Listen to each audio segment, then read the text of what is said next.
Hey kids, it's Dad. Welcome back to the Gaming with Dad show. Today on Irrelevant Gaming, we are looking at Easy Come Easy Golf for all of your iOS devices. But before we do that, go on ahead, like, subscribe, ring the bell for notifications, leave a comment, share this video out. It's all good for that luscious algorithm. And if I'm to believe the statistics that YouTube gives me, 90% of you guys aren't subscribed. So fix it, damn it. Fix it. So yes, easy come, easy golf. Besides sounding like a Triple X movie, is available for all of your fruity flavored devices. And it's also available on the Nintendo Switch. But yes, this is part of Apple Arcade. The Switch version is actually $19.99 on the eShop. I haven't played it, so this is a review of the iOS version that is free to me, I guess. So this is from Clap Hands Ltd. That is the publisher.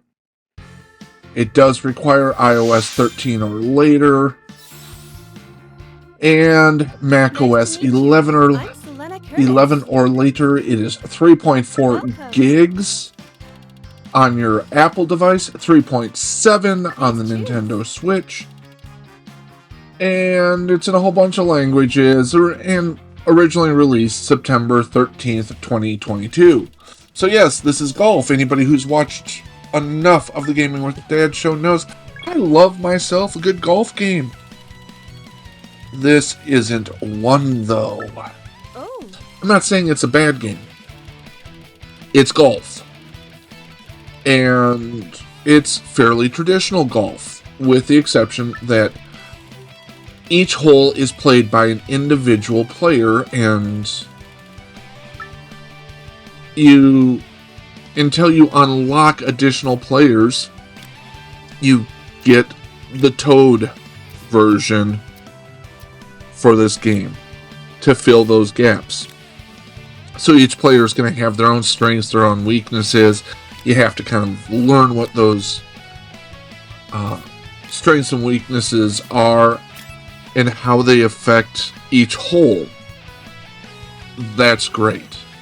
But altogether, let's talk graphics here.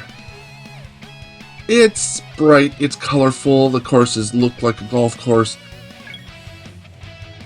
The character animations and styles are all these kind of weird, anime-esque characters. They don't really do it for me. I hate to say that. Okay, It looks good, but it's not great. And there's this really weird thing where they run to the ball.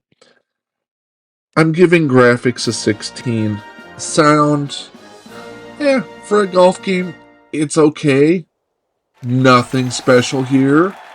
Nothing fantastic. It's a little bit better than just getting the job done. So I'm giving sound a 16 as well. We're sitting at a score of 32. Controls. They're functional. I do like the 3-button clicky kind of golf. The only difficulty happens to be is that you do have to keep it there, even though your indicator moves from the power to the center of the screen. It's a little weird, but yeah, the mouse controls work fine. Again, no idea how this plays on the Nintendo Switch, so take it with a grain of salt, but controls are getting a 15. We're sitting at a score of 47. Overall gameplay. It's golf. That's really it. And even though they try to throw in that kind of, hey, you have to build your team and put the right guys on each of the different holes, it's not that interesting of a twist. And at best, it just serves so that you have to play more to unlock more characters that you can then power up even more. And each character, you basically earn experience at a slower rate than normal. The tournaments aren't all that difficult, and it is single player. Let me. Oh no, single system 1 to 4 player on the Switch. Maybe it's just I haven't figured out how to have multiple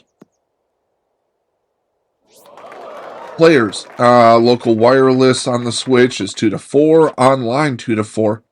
I didn't find online play on this, but then again, I really don't like playing online anyways. But yeah, it's this golf, and while it's done adequately, it's nothing special. I'm giving gameplay a 15. We're sitting at a score of 62. So for iOS, there are better golf games out there. And even for the Switch, there are better golf games out there. I would honestly say Mario Tour for the Switch is actually a better golf game. And that game isn't great in the world of Mario Golf. I have a hard time Take your time. recommending anybody pay for this game. And so I would tell you right now, the Switch version is right out the window. Great. Nice On score. Apple Arcade, it being free, does it actually bring anything of value that I didn't already have on my Apple flavored devices? It doesn't. I'm giving the value a 12. That does put it at a total of 74. I just can't recommend this. I get it. It's trying to do this Hot Shots golf type thing, this arcade golf with a twist, and it just turns out to kind of be lackluster and boring, dull, repetitive, unsatisfying. So, yeah, honestly speaking, I wouldn't download it for iOS if you have Apple Arcade, and I wouldn't buy it on the Switch if you have the Nintendo Switch. There are better golf games out there. Thanks so much. Bye-bye. Hey, if you made it this far, make sure you like, subscribe, leave a comment, share this video out, all that gubbins that is good for the YouTube algorithm. Thanks so much.